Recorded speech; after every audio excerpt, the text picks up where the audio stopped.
Hello everyone.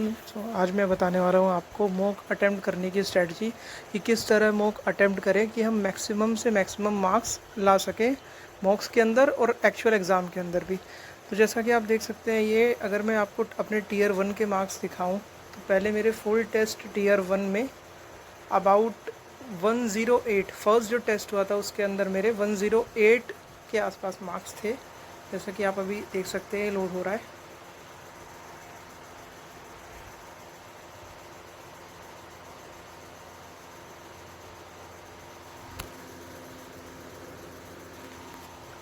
ठीक है, ये लोड हो चुका है और अब आप देख सकते हैं कि मेरे फर्स्ट जब मैंने मॉक टेस्ट दिया था अपना टेक्स्ट बुक पे, तो उसमें मेरे लगभग 108 मार्क्स थे। और धीरे धीरे जब मैंने ये सारी स्ट्रेटजी जो मैं आपको बताने जा रहा हूँ अभी जब ये फॉलो करी, तो धीरे धीरे 121 मार्क्स हुए। उसके बाद धीरे धीरे मार्क्स स्टेडीली बढ़ने लगे।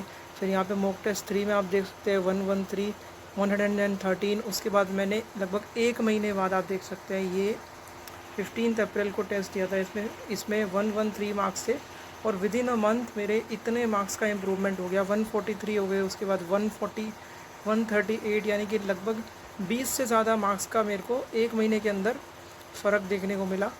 तो यही जिसमें कि मेन रोल इसी स्ट्रेटजी का रहा है। अब मैं आपको बताता हूँ कि ये कौन सी स्ट्रेटजी रही है जिससे मेरे मार्क्स में इतना ज़्यादा इम्प्रूवमेंट देखने को मिला। ठीक है, तो शुरू करते हैं।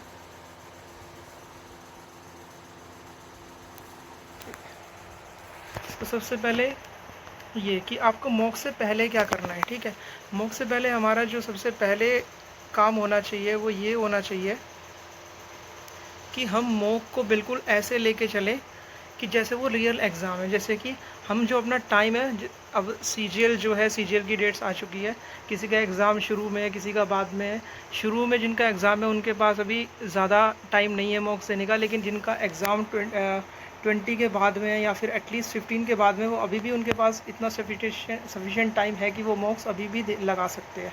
तो बेसिकली उनके लिए ये चीज़ काफ़ी ज़्यादा हेल्पफुल रहेगी जो एकदम एंड मोमेंट पे अपने मार्क्स थोड़ा सा इंक्रीज़ करना चाहते हैं। तो बेसिकली वो करें क्या, सबसे पहले मॉक से पहले ये सारे काम आपको करने हैं। मॉक से पहले क्या करना है, अपना टाइम जो है मॉक्स का फिक्स कर लेना है रियल एग्ज़ाम की तरह से। ठीक है, जैसे किसी का एग्ज़ाम सपोज़ करो 20 को है और उसका आफ्टरनून में एग्ज़ाम है। ठीक है, आफ्टरनून में एग्ज़ाम है तो वो क्या करे कि मॉक कोशिश करे कि आफ्टरनून में ही लगाए, जिससे क्या है उसका जो ब्रेन है वो उस टाइम पे एक्टिव रहने की उसको हैबिट बढ़ जाएगी, यानी कि उसका ब्रेन हैबिचुअल हो जाएगा उस टाइम पे एक्टिव रहने के लिए, जिससे कि हमें रियल एग्ज़ाम में दिक्कत नहीं आएगी। ठीक है, कुछ लोगों को दिन में नींद आने की प्रॉब्लम भी रहती है कि उनको नींद काफ़ी ज़्यादा आती है दिन में, तो इससे ये प्रॉब्लम भी नहीं होगी कि नींद आ रही है अगर आप उसी टाइम के हैबिचुअल हो गए। ठीक है, मॉर्निंग वालों को तो वैसे खास दिक्कत है नहीं, बट जो आफ्टरनून वाले या इवनिंग वाले हैं मेन उनको ये प्रॉब्लम फेस करनी पड़ सकती है। ठीक है, दूसरा quiet and exam like environment. ठीक है, अपने अराउंड जो है वो एनवायरनमेंट कैसा बनाना है आपको कि एग्ज़ाम की तरह एकदम पीसफुल जगह पे, क्वाइट जगह पे आपको मॉक टेस्ट लगाने हैं, जिससे कि आप एग्ज़ाम में भी उसी चीज़ को आप रेप्लिकेट कर पाओ और मैक्सिमम टू मैक्सिमम मार्क्स ला पाओ। ठीक है, ये बहुत ज़्यादा इंपॉर्टेंट पॉइंट है कि टेक सिंगल रफ शीट। ठीक है, आपको सिंगल रफ शीट लेनी है। ठीक है, हम बेसिकली करते क्या है कभी कभी कि हम जब घर पे मॉक लगा रहे होते हैं तो हम कई रजिस्टर में मॉक लगाते हैं या नोटबुक में मॉक लगाते हैं, तो उससे क्या होता है हम मल्टीपल पेजेस यूज़ करते हैं, लेकिन वहाँ पे हमको सिंगल शीट मिलेगी।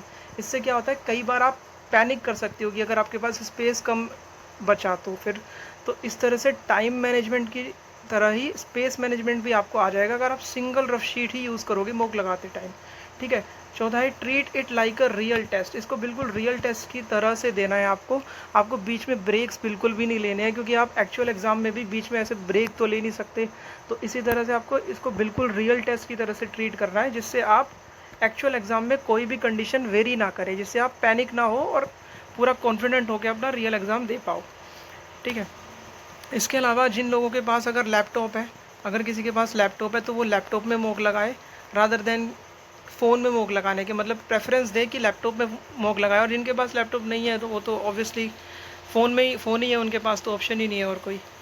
तो अब चलते हैं ड्यूरिंग दी मॉक। अब ड्यूरिंग दी मॉक हम क्या कर सकते हैं, ड्यूरिंग दी मॉक हमारे पास ये स्ट्रेटजी होनी चाहिए मॉक लगाने की। ठीक है, सबसे पहले इजी एंड शॉर्ट क्वेश्चन करो। सबसे पहले ऐसे क्वेश्चन करो शॉर्ट हो जो कि तुम्हें आते ही आते हैं। फॉर एग्जांपल हमारे इंग्लिश में आते हैं ज़्यादा ग्रामर के क्वेश्चन। ठीक है। ग्रामर के क्वेश्चन जो होते हैं शॉर्ट क्वेश्चन होते हैं, एक गो में करने वाले क्वेश्चन होते हैं, ठीक है। कुछ वोकैब के क्वेश्चन, वोकैब या तो आती है या नहीं आती, ठीक है, एक गो में करने वाले क्वेश्चन है। इस तरह हमें एक गो में कौन से क्वेश्चन नहीं करने, अगर रीडिंग कॉम्प्रिहेंशन आ जाता है और वो कोई कॉम्प्लेक्स रीडिंग कॉम्प्रिहेंशन है, इवन सिंपल भी है, क्योंकि रीडिंग कॉम्प्रिहेंशन से 4-5 क्वेश्चन आते हैं, बट वो रीडिंग कॉम्प्रिहेंशन कई बार इतना कॉम्प्लेक्स आ जाता है कि उसको पढ़ने में ही काफ़ी टाइम निकल जाता है। तो इतने टाइम में हम रीजनिंग के या फिर मैथ्स के कई क्वेश्चन कर सकते हैं। तो उस टाइम पे आपको रीजनिंग के क्वेश्चन फर्स्ट गो में यानी कि फर्स्ट राउंड में नहीं करने हैं, ठीक है। इसके अलावा और कौन से क्वेश्चन इंग्लिश में नहीं करने हैं आपको, PQRS वाले क्वेश्चन, PQRS, ठीक है। PQRS यानी कि जो जंबल सेंटेंस वाले क्वेश्चन होते हैं वो फर्स्ट गो में जनरली आप मत करना, ठीक है। अगर आपको लग रहा है कि वो बहुत बड़े PQRS है या फिर बहुत कॉम्प्लेक्स सेंटेंस है तो उसको फर्स्ट गो में नहीं करना, ठीक है। अगर हम मैथ्स की में बात करें, फर्स्ट गो में कौन से क्वेश्चन करने हैं, जो कि अब आप हमारे बहुत सिंपल क्वेश्चन होते हैं, जैसे कि वर्क एंड टाइम के क्वेश्चन होते हैं, हाइट एंड डिस्टेंस के सिंपल क्वेश्चन होते हैं, प्रॉफिट लॉस के सिंपल क्वेश्चन होते हैं। इस तरह के क्वेश्चन आपको एक गो में करने हैं, ठीक है। अब एक गो में कौन से नहीं करने, एक गो में वो क्वेश्चन नहीं करने जैसे कोई ज्योमेट्री का क्वेश्चन आ गया, सर्कल का, ट्राइंगल का कोई क्वेश्चन आ गया जो आपको लग रहा है कॉम्प्लेक्स है। कई बार मेंसुरेशन का बहुत कॉम्प्लेक्स क्वेश्चन पूछ लेता है, एलजेब्रा का, ट्रिग्नोमेट्री का, जो बहुत ज़्यादा आपको लग रहा है कि या तो बहुत ज़्यादा कैलकुलेटिव है या फिर आपको उस टाइम पे दिमाग में हिट नहीं कर रहा, तो उनको ईगो पे नहीं लेना, उन क्वेश्चंस को छोड़ देना है बाद के लिए, ठीक है। मॉडरेट राउंड 2 में आपको उसके बाद इजी क्वेश्चन हो जाने के बाद अगर आपके पास टाइम बचता है तो राउंड 2 में आपको मॉडरेट क्वेश्चन करने हैं जो आपको पता है कि कैलकुलेटिव है या जो भी है, बट वो आपको कंसेप्ट क्लियर है और आप उसको सोल्व कर सकते हो, आपको हिट कर रहा है वो कंसेप्ट कि आप उसको सोल्व कर सकते हो, लग रहा है आपको ऐसा, तो मॉडरेट क्वेश्चन आपको सेकंड राउंड में करने हैं। थर्ड राउंड में आपको क्वेश्चन कौन से क्वेश्चन करने हैं जो बहुत ज़्यादा कैलकुलेटिव या लेंथी क्वेश्चन है, अगर आपके पास टाइम बचता है तो, अगर आपके पास टाइम नहीं बचता तो उन क्वेश्चंस को सीधा आप छोड़ दो, ठीक है। टाइम मैनेजमेंट बहुत ज़रूरी है, आप उन क्वेश्चन के साथ स्टक करके मत रहो, अदरवाइज़ आपके वो क्वेश्चंस भी छूटने के चांसेस हैं जो कि आपको आते हैं अच्छे से। तो आप स्टक मत हो एक जगह, अगर आपको आता है ठीक है, नहीं आता आप आगे बढ़ो, अगर आगे टाइम बचे तो उनको अटेम्प्ट करो, वरना तो कोई बात नहीं, उनको स्किप कर दो फिर, क्योंकि वो क्वेश्चन अगर आपसे नहीं बनेंगे तो वो बाकी लोगों से भी नहीं बनेंगे, क्योंकि ये जो कंपटीशन है वो रिलेटिव कंपटीशन है, ठीक है। परसेंटाइल देखी जाएगी, आपसे नहीं हो रही तो बहुत ज़्यादा हार्ड है, तो हो सकता है किसी बाकियों से भी ना हो, ठीक है। अब आफ्टर द मॉक हमें ये भी one of the most important points हैं ये, ठीक है, कि हमें मॉक तो लगा लिया, अब मॉक के मार्क्स भी हमारे पास आ गए, परसेंटाइल वगैरह सब आ गई, अब उसको हम एनालाइज कैसे करें। मॉक्स के बाद जो हमारा डेटा एक तरह से जनरेट हुआ है उससे हम काफ़ी सारी चीज़ें कंक्लूड कर सकते हैं, ठीक है। जैसे पहली बात तो आपको कोशिश करनी है रीअटेम्प्ट करने की, ऐसे क्वेश्चन जो आप कर सकते थे लेकिन टाइम की वजह से छूट गए, ठीक है, या तो सिली मिस्टेक्स की वजह से गलत हो गए, या फिर टाइम बाउंडेशन की वजह से आप टाइम मैनेजमेंट नहीं कर पाए, छूट गए, तो ऐसे क्वेश्चंस को आप तुरंत मॉक के तुरंत बाद रीअटेम्प्ट करो, ठीक है। उसके बाद आइडेंटिफाई करो मिस्टेक की, आपकी जो मॉक में मिस्टेक मेन रही है वो क्या इशू है, एग्जैक्टली क्या इशू है। जैसे सिली मिस्टेक अगर है, फॉर एग्जांपल आपने कैलकुलेटिव मिस्टेक की है तो वो सिली मिस्टेक में आती है, जल्दी में गलत हो गया वो भी सिली मिस्टेक में आ गई, तो आपको आइडेंटिफाई करना है कि मिस्टेक है क्या। अगर सिली मिस्टेक है ठीक है, कोशिश करो अगले मॉक में वो सिली मिस्टेक ना करो, ठीक है। कंसेप्चुअल क्लैरिटी नहीं है तो आप कोई वीडियो लेक्चर लेके या किसी भी तरह से बुक से पढ़ के प्रैक्टिस करके वो कंसेप्चुअल क्लैरिटी लाओ। अगर टाइम का इशू है तो आप उस पर काम करो, अपनी स्पीड बढ़ाने पे काम करो। स्पीड बढ़ाने के लिए आप एक बहुत अच्छी स्ट्रेटजी ये अपना सकते हो कि आप सेक्शनल मॉक लगाओ। अगर आपको मैथ्स में या रीजनिंग में अपनी स्पीड बढ़ानी है, ज़्यादातर मैथ्स और रीजनिंग में ही लोगों का जो है क्वेश्चन छूटता है, तो इस वजह से मैथ्स और रीजनिंग में अगर आपको स्पीड बढ़ानी है तो उसके ज़्यादा से ज़्यादा आप सेक्शनल टेस्ट लगाओ। स्पीड बढ़ाने का यही तरीका है, क्योंकि सेक्शनल टेस्ट में हमारे पास अगर आप टेक्स्ट बुक पे लगाओगे तो 20 मिनट्स मिलते हैं आपको मैथ्स में, ठीक है, 20 मिनट्स मिलते हैं मैथ्स में और 20 मिनट ही आपको रीजनिंग में मिलते हैं। तो आपको टाइम बाउंडेड मैनर में सॉल्व करने की हैबिट हो जाएगी, जिससे कि आपके क्वेश्चन मेन जो आप मॉक अटेम्प्ट करोगे, फुल मॉक अटेम्प्ट करोगे तो आपके क्वेश्चन नहीं छूटेंगे, ठीक है।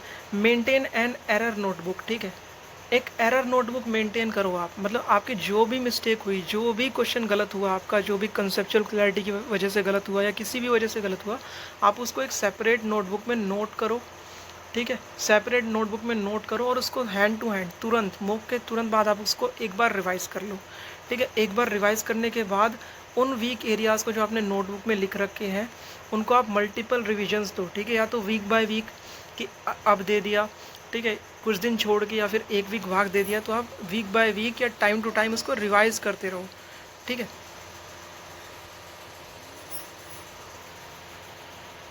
ठीक है, देन हमारा आता है कि आपको क्या क्या गलतियां नहीं करनी है, मिस्टेक्स टू अवॉइड, ठीक है। ये गलतियां आपको बिल्कुल पूरी तरह से अवॉइड करनी है अगर आप मॉक में बहुत जल्दी प्रोग्रेस लाना चाहते हो, मतलब मार्क्स में इम्प्रूवमेंट चाहते हो।